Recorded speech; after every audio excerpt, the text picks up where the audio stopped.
everyone. I welcome you again in the next lecture of engineering mechanics.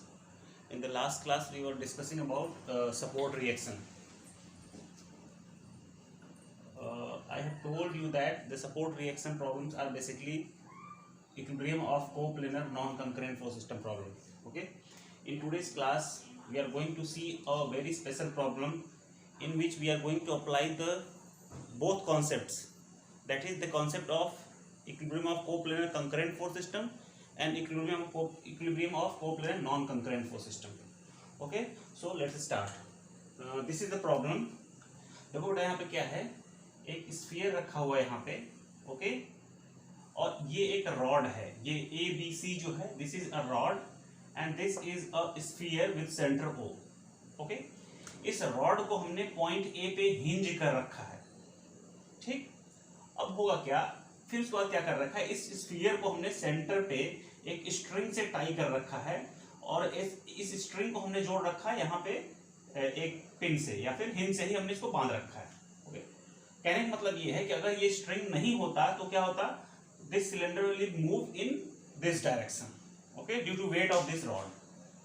Okay, you can visualise the problem. There is suppose it is a wheel. Okay, and a rod is resting on wheel. What will happen? This wheel will start moving in backward direction, in this direction. Okay, but what we have done, we have tied the center of the wheel with a string and the string is fixed at this point A. I think question is clear. Okay, in this problem weight of the rod is given as 1200 Newton, length of the rod is given as 1500 mm, length of the string is given as 1000 mm, radius of the sphere, that is this one, is 600 mm, and the weight of the sphere is taken as negligible. Okay, अगर इसका wait कुछ दिया है तो तुम लोग consider भी कर सकते हो, कोई इशू नहीं है. ठीक है, वो तो एक सिंपल सी प्रॉब्लम का एक्सटेंशन हो जाएगा. जानबूझ के नेग्लिजिबल लिया है ताकि यहाँ पे 3-4 सिस्टम बन सके, ताकि मैं लामीज अप्लाई कर सकूँ वहाँ पे. ठीक है, अब देखो बेटा, सबसे पहला काम जो हम लोग करते हैं दैट इज हम लोग इसका फ्री बॉडी डायग्राम बनाते हैं, इस प्रॉब्लम का फ्री बॉडी डायग्राम. लेकिन अभी तक जितने प्रॉब्लम हमने किए थे बेटा, एक सिंगल ऑब्जेक्ट का फ्री बॉडी डायग्राम बनाते थे. ठीक है, आपको इस प्रॉब्लम में पूछ क्या रहा है, what will be the tension in this string, है ना. आपको इस स्ट्रिंग पे टेंशन फाइंड आउट करना है. ओके, अपार्ट फ्रॉम दैट आपसे ये भी पूछा सकता है what will the reaction at point C and what will be the reaction at point D and what are the reactions at this hinge. Okay, ये सारी चीजें आपसे पूछी जा सकती है. ओके, तो हमें क्या करना होगा, सबसे पहले इसका फ्री बॉडी डायग्राम बनाना होगा. देखो, फ्री बॉडी डायग्राम का सिंपल सा कॉन्सेप्ट हम लोगों ने सीखा है पिछले क्लासेस में. तो उसके लिए क्या करना होगा, इस स्फीयर को अलग से ड्रॉ करना होगा. हमें we have to draw this sphere separately. Okay, अब देखिए स्फीयर किसके किसके कांटेक्ट में, जरा समझते हैं. This is your sphere and this sphere is in contact with a horizontal surface. Suppose this is the centre of the sphere. Okay, this is the horizontal surface जिस पे ये लाई कर रहा है. होगा क्या, there will be action reaction pair. मगर मैं यहाँ पे सरफेस को ड्रॉ करूँ, यहाँ बेटा देखो क्या होगा, ये जो स्फीयर है इस सरफेस पे नीचे की तरफ फोर्स लगाएगा. सपोज कर लो ऐसा है, this is your RD in downward direction, then this surface will create an reaction force that is RD in upward direction. Okay, this will be the reaction force on the sphere. This force is on the earth surface. We are not going to bother about this reaction. Okay, you are interested in this RD जो कि इस sphere पे आ रहा है, क्योंकि हमें इस sphere से मतलब है. इसका मुझे फ्री बॉडी डायग्राम बनाना है कि वो स्ट्रिंग जो कनेक्टेड है वो इससे कनेक्टेड है, हमें उसी स्ट्रिंग में टेंशन फाइंड आउट करना है. ओके, तो ये हो गया इस अर्थ सरफेस की वजह से रिएक्शन. ओके, सिमिलरली जो है यहाँ पे एक रॉड जो है, this rod is something like this. This rod is something like this point is A, this point is C and this point is B. Okay, let this point C somewhere here. Okay, this is your point C. What will happen, ये rod जो है ना, इसको नीचे की तरफ push कर रहा है. See, this weight of the rod will push this sphere in downward direction. Okay, this way. तो ये क्या छोड़ देगा उसको, ये इसको ऊपर की तरफ धक्का देगा. That means ये जो रॉड है इस पे ऐसे फोर्स लगा रहा है. This is your RC and there will be a reaction force on the rod. This is again RC, that is action reaction pair according to Newton's third law. Okay, तो एक force हो गया RD sphere पे, दूसरा force हो गया RC sphere पे. Okay, then the last one is what, due to this string is directly connected to this sphere. What will happen? This sphere is trying to move forward under action of the weight of this rod, but the string is holding it in its position. मतलब क्या कहने का है कि ये जो cylinder है ये आगे की तरफ जाने की कोशिश करेगा due to weight of this rod. ये रॉड इसको पुश कर रहा है तो क्या होगा, ये आगे की तरफ भागने की कोशिश करेगा. लेकिन हमने चूंकि इसको स्ट्रिंग से बांध रखा है तो ये स्ट्रिंग क्या करेगी, स्फीयर को अपनी तरफ खींचेगी ऐसे. That means there will be a tensile pull force something like this by the string. This is the tension in the string. Okay? और मैंने पिछली क्लासेस में आपको बता रखा है कि ये जो RC होगा ना ये भी सेंटर से ही पास होगा. Okay, according to principle of transmissibility and properties of circle. अगर सर्कल पे कोई टेंजेंट है, जैसा कि ये एक टेंजेंट है और ये एक टेंजेंट है, इन दोनों पे जब परपेंडिकुलर ड्रॉप करोगे that will pass to the centre. यहां से जो परपेंडिकुलर ड्रॉप होगा वो भी सेंटर से पास होगा और यहां से परपेंडिकुलर ड्रॉप होगा वो भी सेंटर से पास होगा. ओके, तो ये जो RC है ना अल्टीमेटली ये RC है. ओके, प्रिंसिपल ऑफ ट्रांसमिसिबिलिटी ने बताया था along the line of action of the force we can transfer the force on a rigid body.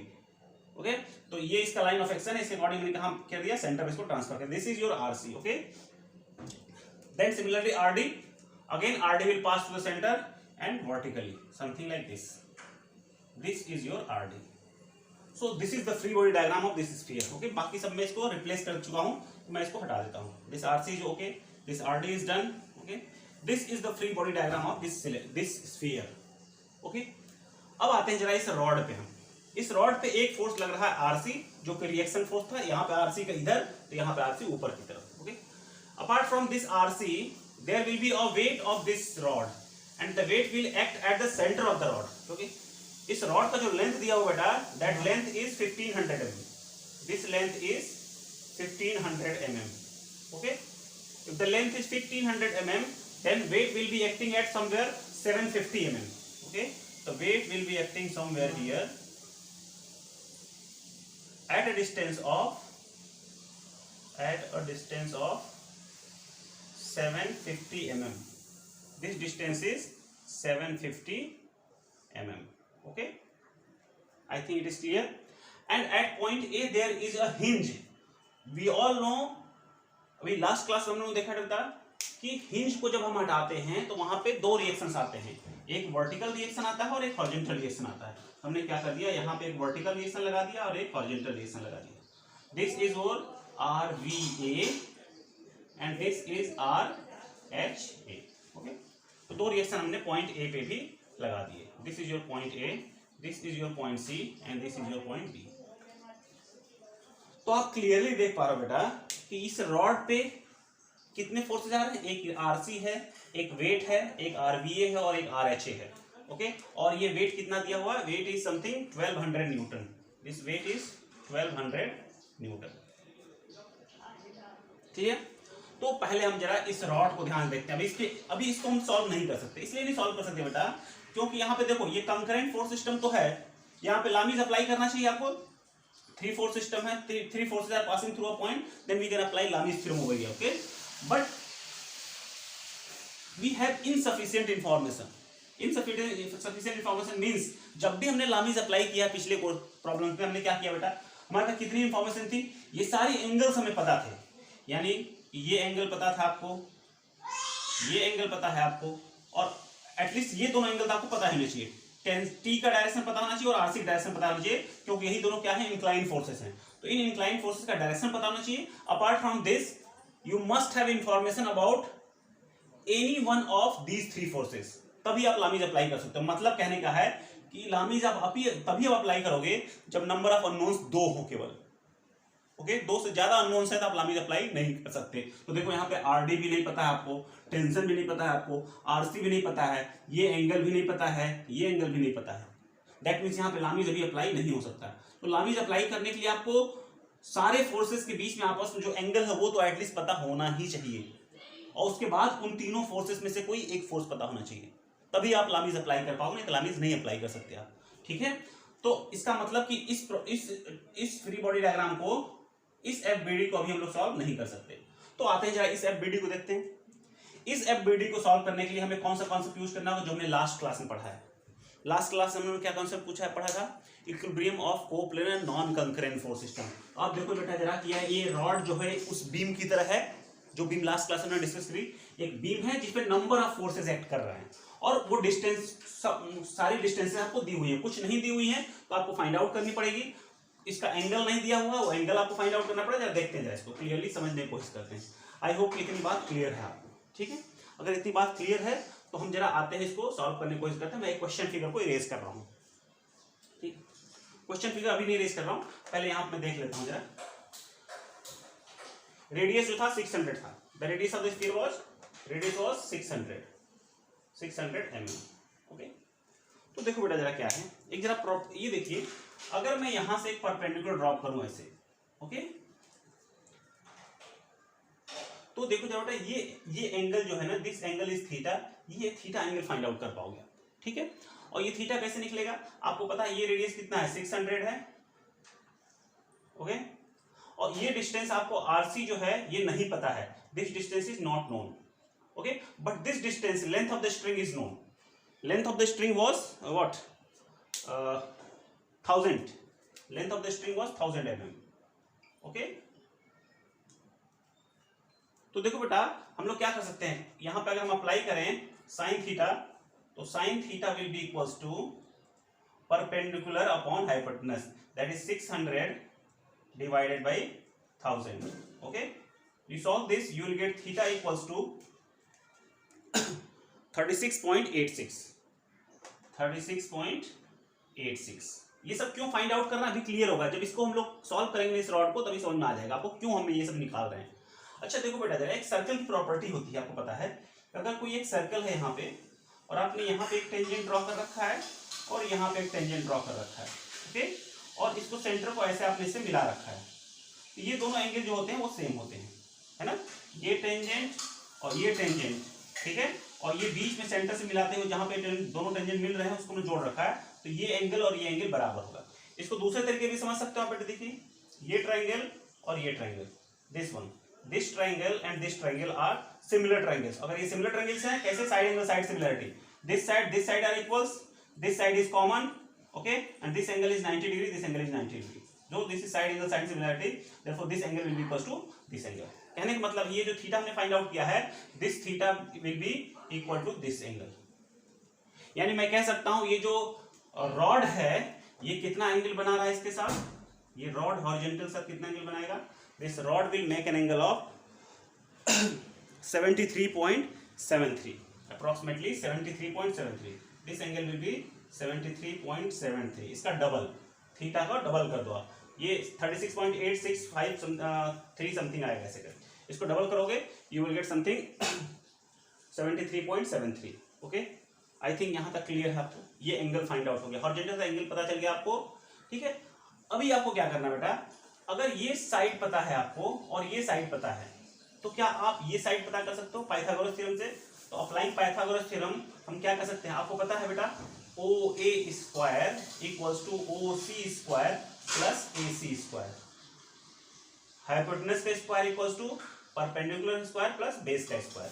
तो अगर मुझे ये बेस चाहिए मतलब AC चाहिए, तो this AC will be nothing but under root of OA square minus OC square, that is under root of OA is 1000 का square minus 600 का square, okay, you solve it, you will get AC equals to 800 mm। अब हमारे पास ये distance भी है, इसका this distance is 800, this point is C, okay, this distance is 800 mm। ये आपका वेट जो था उसका डिस्टेंस था 750, this distance इसको मैं नाम को देता हूँ C डैश बोल देता हूँ, ठीक है। तो AC dash is 750 and AC is 800 mm।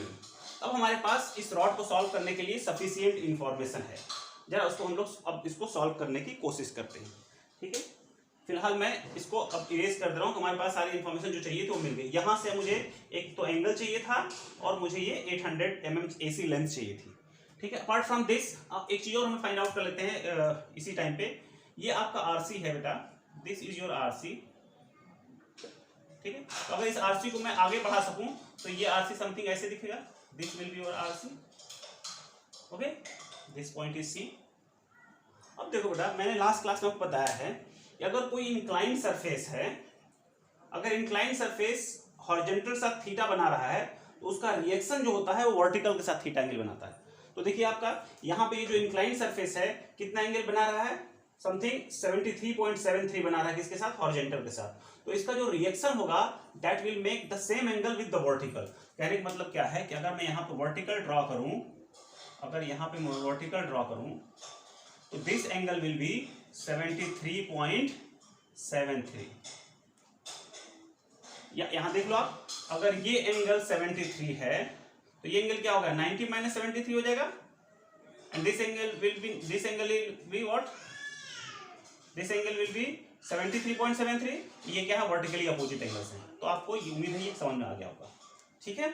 तो हमारे पास अब सारी इंफॉर्मेशन है, जरा हम लोग यहाँ पे लगाते हैं। पहला हमें पता है बेटा कि इक्वेशंस ऑफ इक्विलिब्रियम क्या है, equations of equilibrium, equilibrium, equations of equilibrium किसके लिए, नॉन कंकरेंट फोर्स सिस्टम के लिए। किसके लिए, नॉन कंकरेंट फोर्स सिस्टम के लिए। आपको पता है तीन इक्वेशंस होती हैं, summation of fx equals to 0, summation of fy equals to 0 and summation of m about any point equals to 0। ये तीन इक्वेशंस होती हैं। इन तीनों इक्वेशंस में किसी को भी आप पहले और किसी को भी बाद भी यूज कर सकते हो। फिलहाल फॉर सेक ऑफ सिंप्लिसिटी जो हमें चाहिए उसको केवल मुझे आरसी की वैल्यू यहाँ चाहिए, ठीक है। तो मैं क्या कर रहा हूँ, यहाँ पे मोमेंट इक्वेशन पहले अप्लाई करने जा रहा हूँ। तो मैं यहाँ क्या अप्लाई करने जा रहा हूँ बेटा, moment equation, that means summation of m about a equals to 0। मैं मोमेंट्स किसके अबाउट लूंगा, a के अबाउट लूंगा, क्योंकि a से मैक्सिमम नंबर ऑफ अननोन्स पास हो रहे हैं, ठीक है। चलो देखते हैं क्या हो जाएगा। If you take moment about a, moment due to this force will be 0, moment due to this force will be 0, we have to find the moment due to this 1200 newton. अब आपको पता है इसका लाइन ऑफ एक्शन क्या बेटा, इस force का line of action ये है, this is the line of action, therefore perpendicular distance will be this much, perpendicular distance will be this much, okay. तो क्या लिखेंगे बताइए, 1200 into this distance is 750, therefore this will be 750 cos 73.73 multiplied by 750 cos 73.73, okay, and this is in anti-clockwise direction. This will give a moment in anti-clockwise direction, so this will be minus, okay. Then next one is RC. This RC is perpendicular to this plane.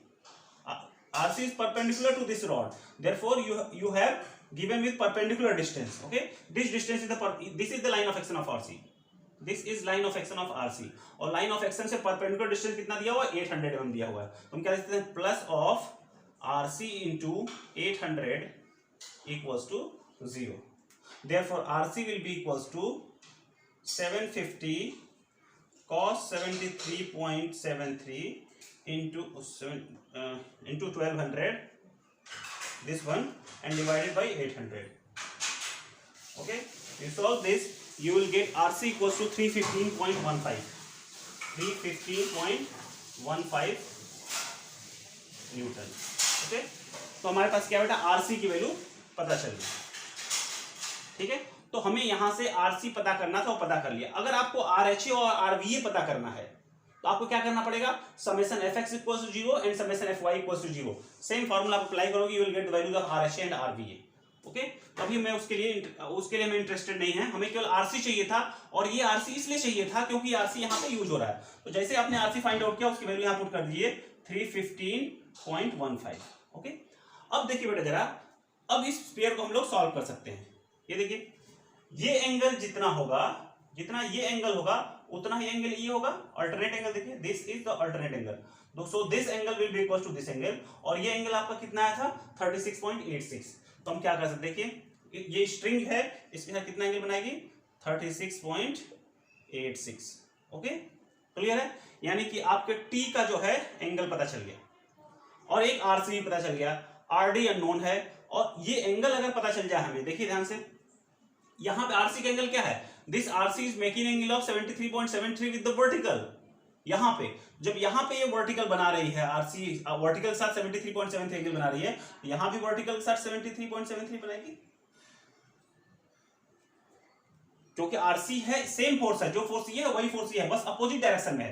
तो अगर इसका vertical के साथ angle 73.73 है तो यहाँ पे भी वर्टिकल के साथ इसका एंगल 73.73 होगा। देखो vertically opposite angles, these are vertically opposite angles, अगर इनको यहाँ पे लाके जोड़ देते हो आप तो ओके। तो अब आपके पास यहाँ पे लामीज अप्लाई करने के लिए सफिशिएंट इंफॉर्मेशन है। जो मैंने बोला था आपको, लामीज अप्लाई करने के लिए आपको मैक्सिमम अननोन्स कितने होने चाहिए, 2, जो कि यहाँ पे आर डी और टी है ना। अब सारे एंगल्स पता है। देखिए अगर ये 36.86 है तो this angle will be something 53.14, this angle will be 53.14, okay. This one is what 90 degrees, this one is what 90 degrees, okay, और this one will be 90 minus this one, okay. चलो और देखते हैं जरा। अब यहां पे हम लोग क्या करेंगे, साइन रूल या फिर लामीज इक्वेशन अप्लाई करेंगे। हमारे पास आरसी की वैल्यू है, जो चाहिए था हमें मिल गया इससे। अब हम यहाँ पे अप्लाई करने जा रहे हैं लामीज थ्योरम, ओके। अब इसकी कोई जरूरत नहीं हमें, मैं इसको मिटा देता हूँ। अब देखिए बेटा जरा, अगर मैं यहाँ पे लामीज अप्लाई करूँ तो क्या हो जाएगा, T divided by sine of this angle, T divided by sine of angle between other two forces R D and 315.15, this one, and this will be sine of 180 minus 73.73. You can see clearly this angle is 180, this total angle is 180, this one is 73.73, and therefore this will be 180 minus 73.73 equals to RD divided by sine of RD is this one, the angle between these two forces will be the angle of sine, therefore this will be 73.73 plus 53.14, okay. This is your RD equals to RC, that is 315.15 divided by sine of 90 plus 36.86, 90 plus 36.86. You equate this one with this, then this with this, okay. You will get the values of T, and this T will be nothing but 378.14 Newton. And if you equate this one with this, you will get value of RD, that is equals to 315.15, 315.15, okay. So you are required to find this T, this RD, and this RD is equals to RC, okay. I hope ये clear होगा आपको। थोड़ा सा confusion अगर आपको हो सकता है तो यहाँ पर होगा। यहाँ मैंने केवल एक ही इक्वेशन यूज करी है ना, केवल मूवमेंट वाली इक्वेशन यूज करी। मैंने समेशन एफ एक्स और समेशन एफ वाई इक्वेशन नहीं यूज किया। अगर आप चाहते हो तो इसको अप्लाई कर सकते हो। देखो जरा कैसे, है ना। यहाँ हमारा क्वेश्चन ये सॉल्व हो गया है, लेकिन फॉर सेक ऑफ कंप्लीटनेस आपका कॉन्सेप्ट पूरा क्लियर हो जाए उसके लिए मैं बता रहा हूँ। आप यहाँ पे समेशन एफ एक्स और summation F Y equals to 0 apply करोगे, you get the values of R V A and R H A, okay. तो अगर मैं वहां पे अप्लाई करूं उस चीज को तो देखिए जरा क्या होगा। देखिए बाकी सीरीज में मैं इरेज कर देता हूं यहाँ से ताकि कॉम्प्लेक्स ना हो प्रॉब्लम, है ना। ये देखिए बेटा, अब हमें डिस्टेंस से कोई मतलब नहीं है तो मैं इसको क्लियर करता हूं, क्योंकि हम समेशन एफ एक्स लेने जा रहे हैं, ठीक है। तो अब इससे कोई मतलब नहीं हमको, इस डिस्टेंस से हमें कोई मतलब नहीं है, एंगल से मतलब है हमें, ठीक। हमें क्या करना है, summation of F X equal to 0, summation F Y 0, summation F X 0। तो उसके लिए पहले हम क्या कर लें, यहाँ पे अपना कार्टेशियन कोऑर्डिनेट बना लेते हैं, ठीक है। अपना कार्टेशियन कोऑर्डिनेट सिस्टम बना लेते हैं। अब इस पे सारे फोर्सेस हम दिखा लेते हैं जितने भी लग रहे हैं इस रॉड पे। तो देखिए सबसे पहला फोर्स कौन सा लग रहा है, आर एच ए। इसको हमने इधर दिखा दिया, R H A. R V A किधर दिखा रखा मैंने, ऊपर, तो आर वी ए को ऊपर दिखा दिया, ठीक। ये वेट है 1200 का, तो इसको हमने नीचे दिखा दिया, ठीक। अब ये वाला फोर्स जो है ना ही वर्टिकल है ना हॉरिजॉन्टल है, तो हम लोग क्या करें, इसको रिजॉल्व कर लेंगे इस तरीके से। You will get R C sin of 73.73 and here you will get RC cos of 73.73, okay. तो हम लोग ऊपर क्या दिखा दें, ऊपर RC cos of 73.73 और हॉरिजॉन्टल डायरेक्शन क्या दिखा दें, RC sin of 73.73। अब समेशन एफ एक्स लिखो, you will get R H A equals to R H A minus sign के साथ और प्लस आर सी, जिसकी वैल्यू कितनी आई है 315 73.15, okay, sin 73.73 equals to 0. You will get the value of RHA.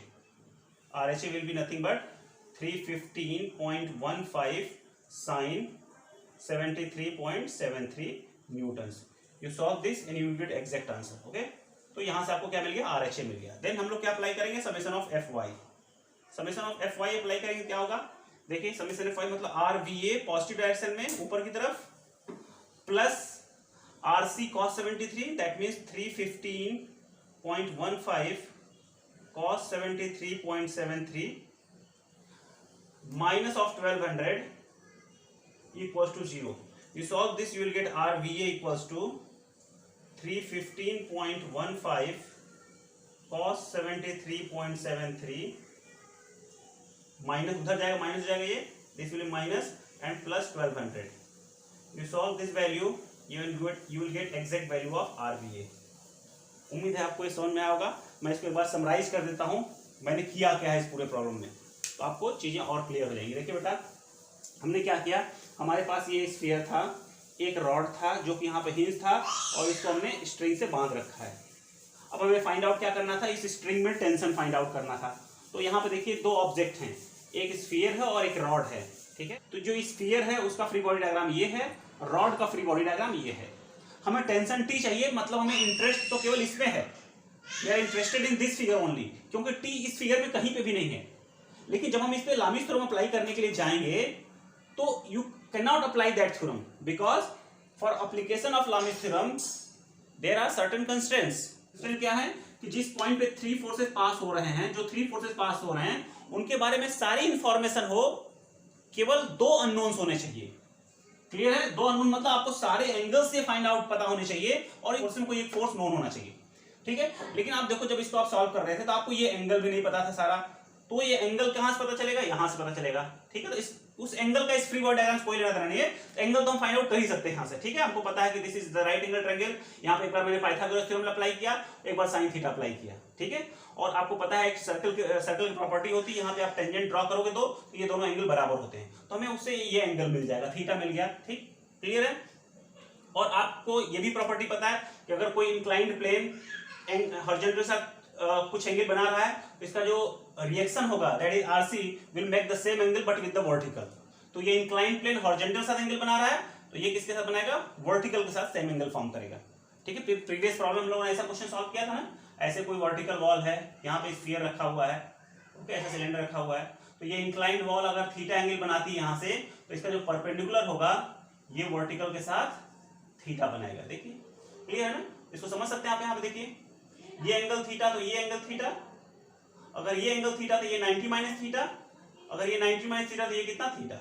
तो इसको हम लोगों ने ऐसे याद कर रखा है. ठीक है, अगर कोई इंक्लाइंड प्लेन थीटा बनाता है हॉरिजॉन्टल के साथ तो उसका परपेंडिकुलर जो होगा वो थीटा बनाएगा लेकिन वर्टिकल के साथ. ठीक है, तो सेम कॉन्सेप्ट यहाँ यूज करके हमने बना लिया. लेकिन इतनी इंफॉर्मेशन होने के बावजूद हमारे पास ये तीनों अननोन थे. अब जब तीनों अननोन है तो हम लोग लामीज यहाँ अप्लाई नहीं कर सकते. लेकिन आप देखो जरा यहाँ पे आरसी जो है ना, दिस आरसी जो कॉमन है, इस रॉड पे भी आरसी लग रहा है और यहाँ पे भी आरसी लग रहा है. तो अगर हम इस रॉड को सॉल्व कर लें, इस रॉड पे रिएक्शन फाइंड आउट कर लें, तो वहां से हमें आरसी मिल जाएगा. तो इसी आरसी को निकालने के लिए हमने इसका मूवमेंट लिया एक अबाउट. जब एक अबाउट मूवमेंट लिया तो हमें आरसी की वैल्यू मिल गई जो कि 315.15 थी. और जब आरसी मिल गया तो अब हम यहाँ पे लामीज अप्लाई कर सकते हैं, और जैसे ही लामीज अप्लाई करोगे you will get the values of tension T and RD, जो कि पूछा नहीं गया आपसे, केवल टेंशन पूछा गया. ठीक है, अगर आपसे आरडी पूछा जाता है तो आरडी आपने निकाल ही रखा है, टेंशन टी निकाल ही रखा है, आरसी निकाल ही रखा है. इन केस अगर आपसे यहाँ पे हिंज पे भी रिएक्शन पूछ रहा है, इस जॉइंट पे भी रिएक्शन पूछ रहा है, उसके लिए भी मैंने बता दिया कि समेशन fx = 0 अप्लाई करोगे, समेशन fy = 0 अप्लाई करोगे, you will get the value of RHA and RBA.